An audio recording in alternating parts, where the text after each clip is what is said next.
Assalamualaikum warahmatullahi wabarakatuh. Bismillahirrahmanirrahim. Alhamdulillahirabbil alamin. Wassalatu wassalamu ala asrafil anbiya'i wal mursalin Sayyidina Muhammadin wa ala alihi wa sahbihi ajma'in, amma ba'du. Sahabat cerita para wali yang diberkahi Allah Subhanahu wa taala, semoga kita semua selalu dalam lindungannya dan diberikan rezeki yang barokah, umur yang panjang, agar senantiasa bersyukur kepada Allah Subhanahu wa taala. Amin ya rabbal alamin. Kali ini saya akan berkisah tentang sejarah asal mula diberi nama Masjid Jami At-Taubah Lapeo. Beliau seorang imam di desa Lapeo yang sederhana dan menyebarkan agama Islam sampai ke tanah Bugis. Keluarga Imam Lapeo berakar dari sebuah kampung tua yang sejak dulu menjadi tanah kelahiran tokoh-tokoh di tanah Mandar. Kampung itu bernama Pambusuang.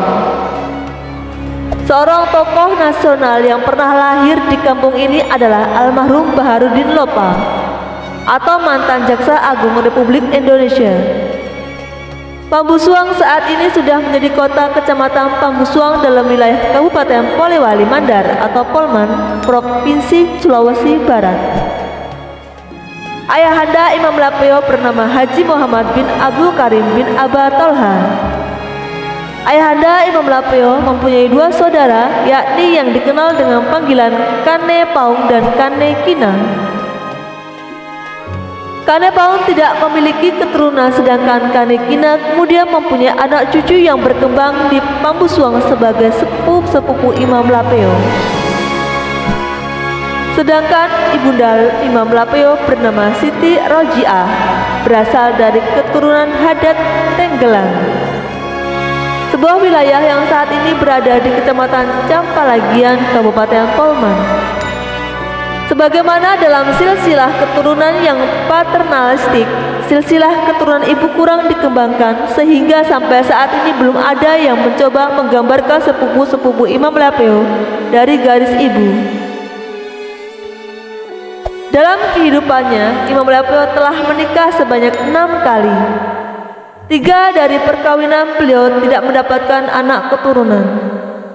Imam Lapeo sukses dalam dakwahnya sehingga mereka bertaubat, dan inilah yang menjadi salah satu alasan nama masjidnya, Masjid Jami At-Taubah Lapeo.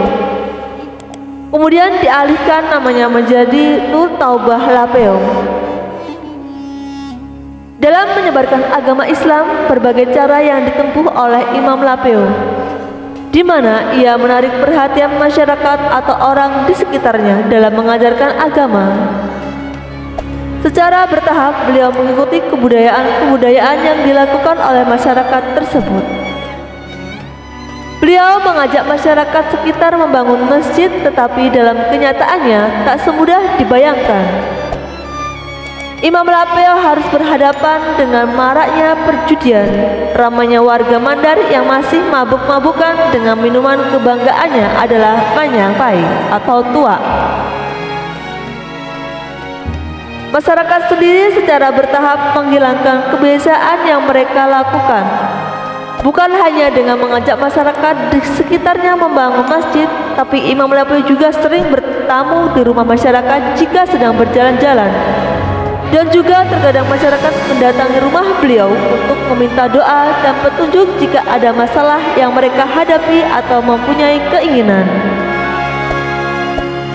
Beliau juga terkenal dengan sikap dermawannya sampai-sampai beliau berhutang jika ada masyarakat yang memerlukan bantuan.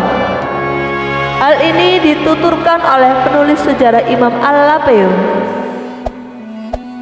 Dalam buku yang memuat tentang perjalanan hidup Imam Lapeo yang ditulis oleh cucu Imam Lapeo sendiri, Syarifuddin Muhsin, ada 74 karomah atau kelebihan dalam kehidupan Imam Lapeo.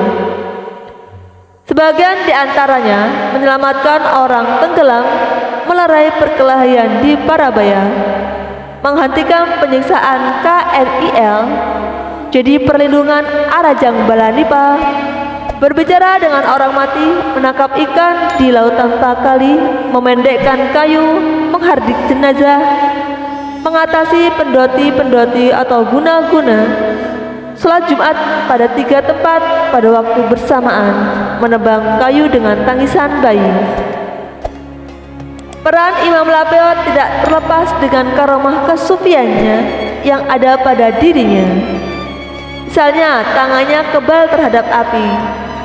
Diceritakan selama belajar di hadapan Sayyid Alwi bin Sahil Jamalwal, Imam Lapeo juga bertindak sebagai penuntun unta terhadap gurunya dalam berbagai perjalanan. Saat sang guru Sayyid Alwi bin Sahil Jamalulail bersama muridnya Imam Lapeo melakukan perjalanan antara Mekah dan Madinah, karena keamanan di jalan kurang terjamin, mereka singgah istirahat dan berkemah di jalanan.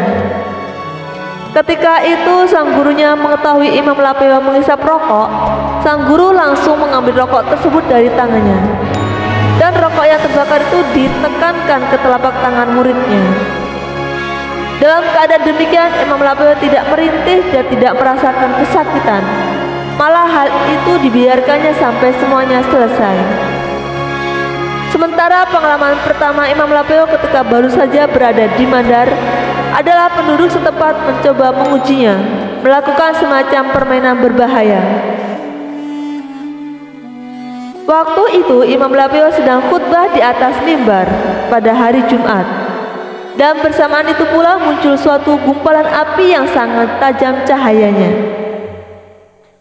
Gumpalan api yang pada mulanya laksana sebutir telur yang sinarnya sangat tajam itu tiba-tiba menjadi besar dan bergerak dari depan dengan kencangnya menuju di hadapan Imam Lapeo. Pada saat menentukan dan sejengkal lagi gumpalan api itu mengenai mukanya, Imam Lapeo hanya bergerak dengan isyarat matanya. Akhirnya gumpalan api itu menyingkir dari hadapannya dan mengenai tembok di belakang mimbar. Tembok masjid tersebut hancur rata dengan tanah. Kisah lain adalah Imam Lapeo menundukkan ular. Suatu ketika Imam Lapeo diundang menghadiri pesta walimah di Tapalang, daerah Mamuju. Ketika resepsi makan dimulai, tiba-tiba muncul ular-ular di piringnya yang ingin digunakannya untuk makan. Ular-ular tersebut tiada lain dari orang tertentu yang konon kabarnya ingin mempermalukan Imam Lapeo di tengah pesta. Wallahu a'lam bishawab. Wassalamualaikum warahmatullahi wabarakatuh.